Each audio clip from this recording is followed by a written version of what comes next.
तो बच्चों जो हम आप लोगों को चैप्टर नया पढ़ा रहे थे डी तथा ए ब्लॉक के तत्व, उसमें ये दूसरा टॉपिक है। पिछले और पहले टॉपिक में हमने पढ़ा था कि डी तथा ए ब्लॉक जो इंट्रो था वो हमने पढ़ा था।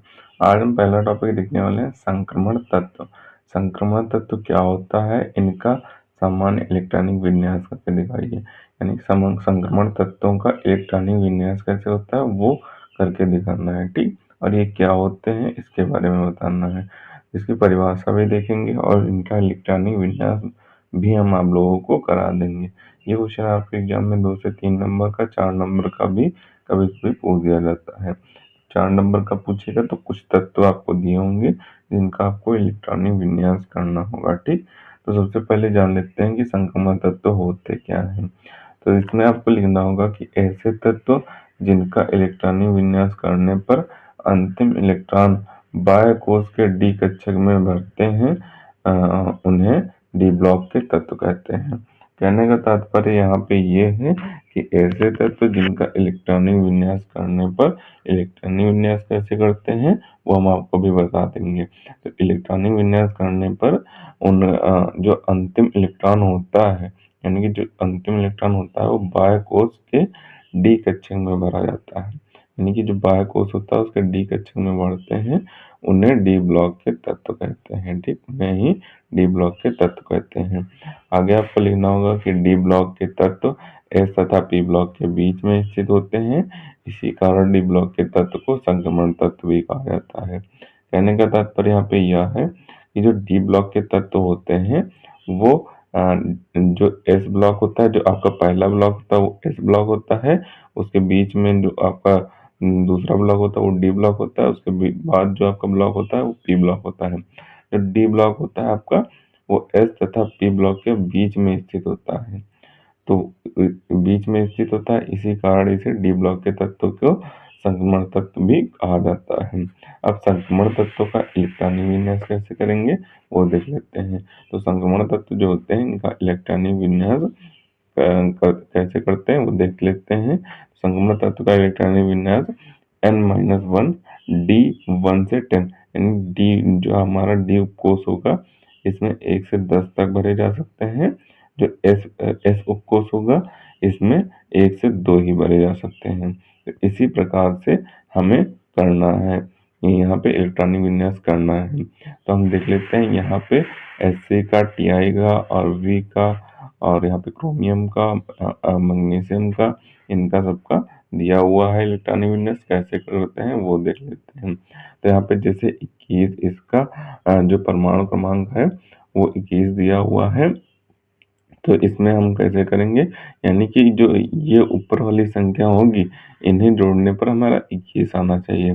तो इसकी एक सीरीज बनेगी 1s2, 2s2, 2p6, 3s2 और 3p6 और 3d1 और 4s2। ये 4s2 जो है यहाँ पे 3s2 के बाद 3p6 आएगा, उसके बाद आएगा 4s2, उसके बाद हमारा 3d1 आएगा, ठीक।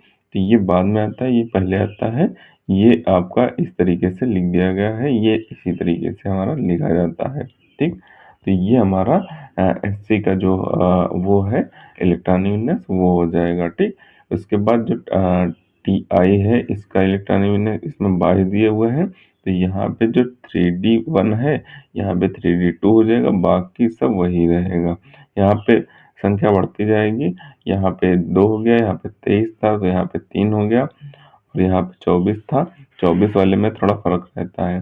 24 वाले में फर्क ये रहता है कि जो 3D है वहाँ पे 4 ना होकर 5 हो जाता है और 4 का एक S उठ के 3D में आ जाता है, यानी कि यहाँ पे 2 होना चाहिए था वो यहाँ पे आ गया, और यहाँ पे 4 होना चाहिए था, 4 ना होकर यहाँ पे एक S उठ के आ गया तो यहाँ पे 5 हो जाएगा, ठीक। तो ये फर्क रहता है और यही सेम हमारा इसके अगले में हो जाएगा, यानी कि Mn में हो जाएगा, मैग्नीशियम में हो जाएगा। वहाँ पे एक परमाणु क्रमांक बढ़ जाएगा तो 4s2 ही रहेगा, 4s2 रहेगा और 3d5 रहेगा। ये जो यहाँ से यहाँ तक ये 1 से 3p6 से 1s2 से 3p6 जो होता है ये R का जो है इलेक्ट्रॉनिक विन्यास होता है, ठीक। इसी कारण आपने कई जगह देखा होगा AR के बाद में बहुत सारे लिखे होते हैं, ठीक। तो वो यहाँ से यहाँ तक सब में सेम है, देख लो आप, यहाँ से यहाँ तक इसमें भी सेम है, वही यहाँ पर भी है, वही यहाँ पर भी है, वही यहाँ पर भी है, और वही यहाँ भी रहेगा, वही 26 में रहेगा, 27, 28, 29, 30 सब में वही रहेगा। उसके बाद कुछ मतलब 30 के बाद बदल जाता है, उसमें आपका कुछ और जुड़ जाता है, ठीक। तो ये हमारा हो जाएगा इलेक्ट्रॉनिक विन्यास करने का तरीका। यानी कि जो संक्रमण तत्व होते हैं उनका इलेक्ट्रॉनिक विन्यास कैसे होता है वो हमने आपको करके दिखा दिया। इसका एक फॉर्मूला होता है, वो हम आपको इसी वीडियो में करके दिखा देंगे कि इलेक्ट्रॉनिक विन्यास कैसे करते हैं। वो कुछ इस तरीके का फॉर्मूला बनता है, ऐसे ऐसे करके उस तरीके का फार्मूला होता है। तो उस फार्मूले से अगर आप इलेक्ट्रॉनिक विन्यास करेंगे तो आपके लिए बहुत आसान हो जाएगा, क्योंकि वो फार्मूला ही इलेक्ट्रॉनिक विन्यास करने के लिए बना हुआ फार्मूला है, ठीक। आपको अगर परमाणु क्रमांक पता है, ये वाली संख्या पता है किसी भी तत्व की, तो आप उसका इलेक्ट्रॉनिक विन्यास बहुत आसानी से कर लेंगे। अगर वो फार्मूला छोटा सा फार्मूला होता है आपको तैयार हो जाएगा आराम से। तो आज आप इस संगमण तत्व को तैयार कर लें, परिभाषा, और आप इसे देख लें, थोड़ा बहुत जितना आपको तैयार होता है तैयार हो कर लें, वरना कोई जरूरत नहीं है। हम आपको संगमण तत्व के इलेक्ट्रॉनिक विन्यास करने का तरीका बता देंगे। संगमण तत्व के सभी तत्वों का जो इलेक्ट्रॉनिक विन्यास होता है वो आप आसानी से कर लेंगे उस फॉर्मूले बेस पर, ठीक। तो यहाँ पे आप उस इसका स्क्रीनशॉट कर लें, बचे हुए पार्ट का स्क्रीनशॉट करें, और जो नीचे पार्ट दिया गया है इसका भी स्क्रीनशॉट कर लें। तो इसे आपको अच्छे तरीके से तैयार कर लेना है। आपके एग्जाम में 2 से 3 नंबर का आ जाता है। आप ये कुछ स्पेसिफिक तत्व दे देगा तो 5 नंबर या 4 नंबर का कर देगा, वैसे 2 से 3 नंबर का आता है। अगर स्पेसिफिक तत्व देगा तो अंक बढ़ा देगा। तो इसे आप अच्छे तरीके से तैयार कर लें। मिलते हैं किसी नए वीडियो में नए टॉपिक के साथ, तब तक के लिए धन्यवाद। और अगर अभी तक आपने हमारे इस चैनल को सब्सक्राइब नहीं किया है तो प्लीज़ सब्सक्राइब जरूर कर लें, क्योंकि हम इसी तरीके से क्लास 12 से रिलेटेड इंपॉर्टेंट टॉपिक पर वीडियो डालते हैं।